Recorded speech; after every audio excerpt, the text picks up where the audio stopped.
Nous bénissons les seigneurs. Et regarde encore, pour aller plus loin dans la compréhension des choses, Jésus a fait sa mission et après il dit, non seulement prenez mon corps, il leur a dit encore, buvez mon sang. Dans les sangs, il y a l'âme. L'âme de l'homme habite dans les sangs. Les Écritures, combien maintes reprises Dieu condamne de ne pas boire le sang parce que l'âme de l'âme s'y trouve. Combien de fois il n'a pas dit cela? Mais Jésus est venu. A-t-il contredit cela? Non, non, non, non. Il a voulu amener les choses dans sa perfection. Il a dit, buvez mon sang. En d'autres termes, prenez mon comportement. Vous étiez morts à cause de vos offenses. Vous ne pouviez pas apparaître devant Dieu. Mais maintenant, dans le nom de Jésus, je vous l'ai dit, buvez mon sang. Prenez mon sang. En mon nom, prenez mon sang. Mangez ma parole et prenez le comportement de la parole. Car si vous mangez la parole et que vous vivez par rapport à cette parole, c'est là que vous annoncez que Jésus était mort. Nous n'annonçons pas Jésus était mort juste dans nos célébrations des saintes scènes à l'église, juste dans nos fractions des pains, juste dans ce que nous faisons. Non, non, non. Nous annonçons la mort du Seigneur lorsque nous prenons la parole et nous vivons d'après la parole. Lorsque nous nous harmonisons avec cette parole, lorsque nous accordons notre vie à la parole, lorsque nous nous identifions à cette parole, nous reflétons réellement la parole de Dieu dans notre comportement, dans notre manière d'être, dans notre manière de parler, et que notre intelligence a pour base s'éloigner du mal, et que la sagesse de Dieu en nous, la crainte de l'Éternel, nous craignons Dieu. C'est-à-dire quoi? Nous craignons les péchés qui peuvent nous séparer de Dieu, nous nous éloignons du péché qui peut nous séparer de Dieu. C'est ça ce qui veut dire craindre Dieu. Et en faisant cela, nous prouvons réellement que nous mangeons le corps et que nous buvons le sang. Et en faisant cela, nous reflétons Dieu dans notre vie. Nous reflétons Dieu dans notre marche. Nous reflétons Dieu dans ce que nous faisons. Nous reflétons Dieu dans notre être. Et là, Satan n'aura pas le dessus sur nous. Satan a le dessus sur ceux-là qui veulent marcher d'une manière intellectuelle en se prenant pour quelque chose, car Dieu a dit à Satan, tu auras pour nourriture la poussière de la terre. Et il dit à l'homme, c'est de la poussière que tu as été tiré.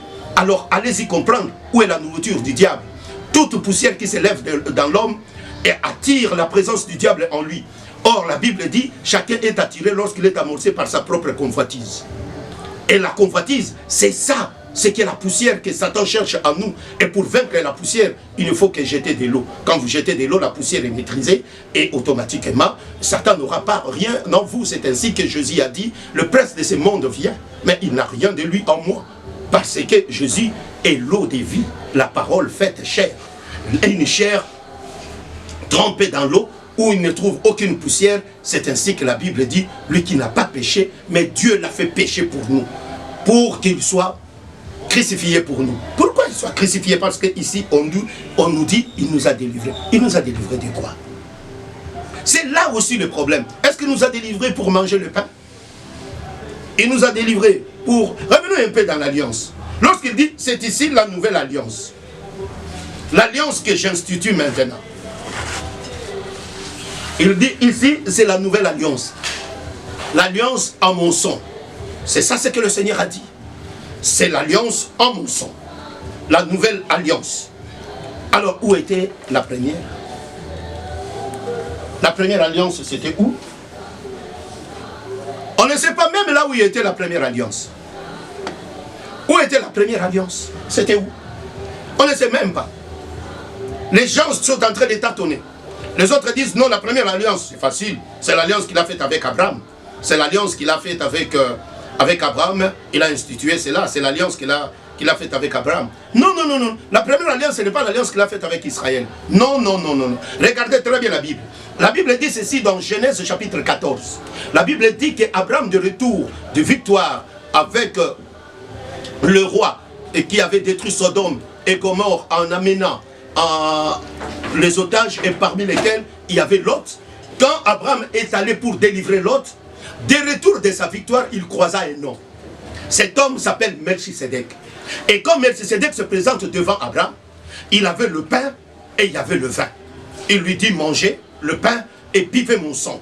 En d'autres termes, buvez mon sang, prenez mon corps. Car je viendrai sur la terre.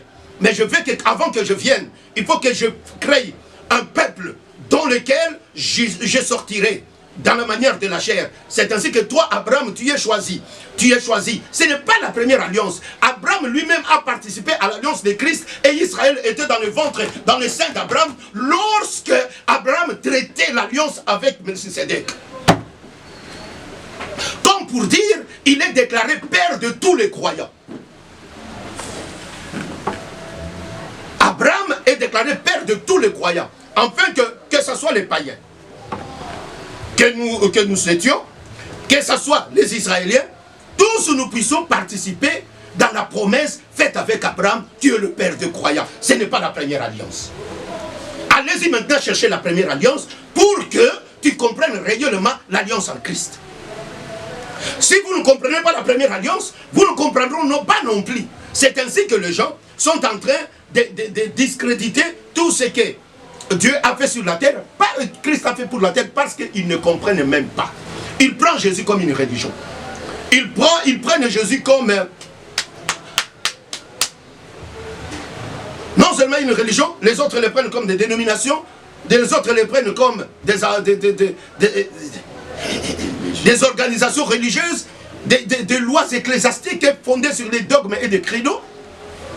Et chaque religion a sa manière de marcher. Ne mêlez pas Jésus à une religion. Le christianisme n'est pas une religion. Mais Jésus est l'expression de l'amour de Dieu manifesté pour l'humanité entière. Jésus est l'amour de Dieu manifesté pour l'humanité entière. Vous devez mettre ça dans vos têtes et écrire cela sur la table de vos cœurs, qu'en devenant chrétien, tu n'es pas venu pour participer à une religion, mais c'est toute une vie que tu dois vivre pour refléter Dieu dans ta vie, afin que les hommes voient Dieu dans ta vie et que toutes les créatures te soient soumises partout où tu seras, que la puissance de Dieu marche avec toi. Et il dit ceci, il dit, ceci est le son de la nouvelle alliance.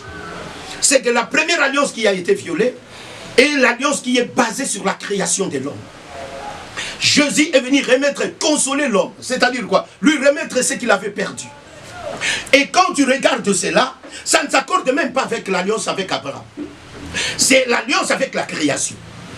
Le retour, le renouvellement pour que tu retournes de la manière que Dieu t'avait créé. Et quand tu regardes l'alliance de Christ, c'est réellement l'expression de l'amour de Dieu pour l'humanité, mon frère, ma soeur, pasteur, serviteur de Dieu. Prêchons cela. Et nous mettrons Jésus à sa place. Et quand il sera mis à sa place, il attirera les hommes vers lui. Et il dit ceci, ceci est mon son, le son de la nouvelle alliance. Buvez-en tous. Et Paul dit, si vous mangez le corps et que vous buvez le sang indignement, la colère de Dieu est sur vous. Donc vous devez savoir ce que vous êtes en train de faire. Je mange la parole parce que l'homme a été créé parole. Je retourne au fondement de ma création. Je retourne à la base de ma création. Je bois le sang parce que j'ai été créé pour extérioriser Dieu, pour matérialiser le Dieu qu'on ne voit pas. Afin que par mes œuvres, par ma manière de me comporter, je comprends le pourquoi Dieu dit aux enfants d'Israël, quand vous mangerez